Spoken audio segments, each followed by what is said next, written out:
Kieve preventívne zastrašujú akúkoľvek opozíciu, aby ten konflikt ešte chvíľu vydržal. Kievský režim už 2 týždne ostentatívne zasahuje proti vnútornému nepriateľovi.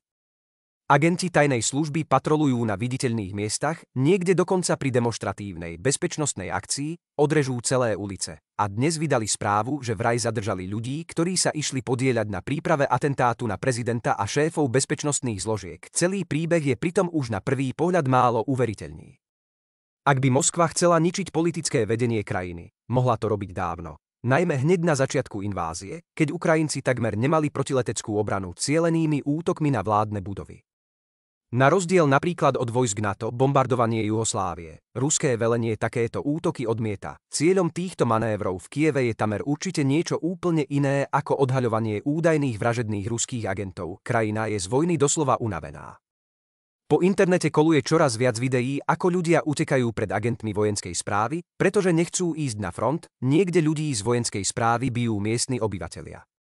Bránia mladých ľudí pred vyslaním do vražedných vojnových podmienok.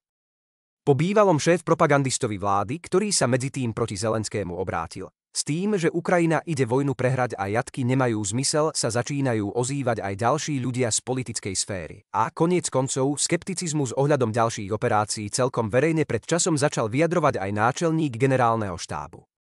A zjavne s úľavou prijal uvoľnenie z funkcie a vyslanie za veľvyslanca do Londýna, ale stále je dosť záujmu na pokračovaní nezmyselného konfliktu. A tak treba čo najviac zastrašiť ľudí, ktorí by sa nebodaj chceli ešte hlasnejšie proti vojne vyjadriť. Tajná služba tak preventívne ukazuje, že je pripravená zasahovať. Na vojne má záujem ako dosť oveľa ľudí vnútri Ukrajiny. Podľa medzinárodných štatistík tam prišli masívne objemy peňazí na súkromné účty. Zjavne tam veľa ľudí z vojny profituje. A samozrejme, najmä mimo Ukrajiny. To, že Západ si nemyslí, že by Ukrajina išla vojnu v akomkoľvek zmysle vyhrať. Dali západní predstavitelia najavo už na jeseň v rôznych uniknutých vyjadreniach či analytických rozboroch v prominentných publikáciách. A sotva si to niekto z daných ľudí aj reálne niekedy myslel. Koniec koncov, ak by to Západ so šancami Ukrajiny a tým pádom s vojenskou pomocou myslel vážne, urobil by niečo iné ako to, čo reálne robil. Rozšíril by kapacitu muničných tovární. A to súbežne s tým, ako išla do stále vyšších obrátok výroba munície v Rusku. Vyhrať takýto typ konfliktu totiž môže viacmenej len ten, kto vie na dlhočíznom fronte protivníka zasypávať obrovským množstvom delostreleckých salv. Ale munície Západ nevyrába ani len zďaleka toľko, aby to Ukrajincom stačilo. To nie je žiadne tajomstvo, na to vojenskí odborníci upozorňovali veľmi dávno. S tým, že ak chcú špeciálne Američania údajne tak veľmi pomôcť, mali by postaviť nejaké nové prevádzky na výrobu delostreleckej munície, Američania ich majú pomerne málo, pre ich typ operácií bývajú užitočnejšie rakety a bomby. Nestálo by to veľa, dokonca by to obnášalo oveľa menej ako tie bombastické čísla, ktoré sa uvádzajú ako pomoc Ukrajine. Toto plus nejaké väčšie dodávky moderných tankov, ale do toho sa tiež Američanom veľmi nechcelo, dodali pár symbolických kusov. Lenže stavanie nových muničných tovární nikoho v Amerike nezaujíma. Čiastočne práve preto, že to nestojí až tak veľa, rozumej, netočia sa v tom až také zaujímavé peniaze. Oni potrebujú predávať to, čo už vyrábajú. A kde sú obrovské marže? Veď je to skvelý biznis, washingtonská vláda zdaňuje strednú vrstvu, aby naliala šialené objemy do zbrojných korporácií. A nie len to. Na tomto sa živí obrovské množstvo konzultantov, analytikov a pod. Naozaj si netreba myslieť, že všetky tie miliardy idú len čisto do zbraní, tí Ukrajinci na fronte sa v skutočnosti občas len čudujú, ako to, že nemajú veľmi čím strieľať, keď im vraj Amerika poslala zbrane za desiatky miliárd.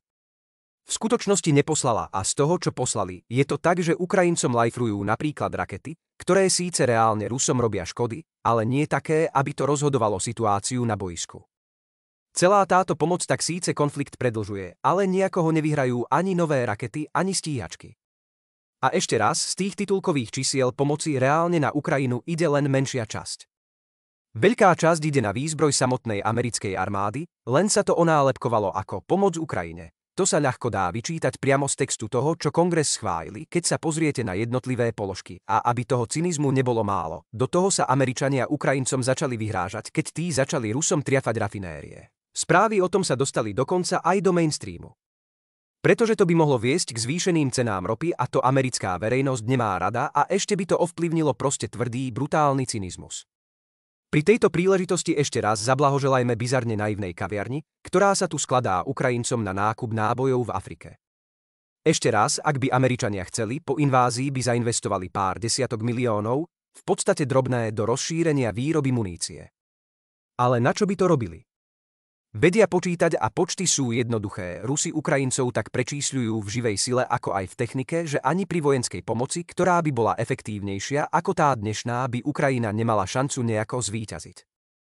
O časť územia prišla a takmer určite skôr či neskôr Rusi prídu dostatočne blízko k Odese, Dnipru aj Charkovu na to, aby mali takú mieru strategickej kontroly nad krajinou, že už budú môcť kývnuť na zamrznutie konfliktu na neurčitú dobu.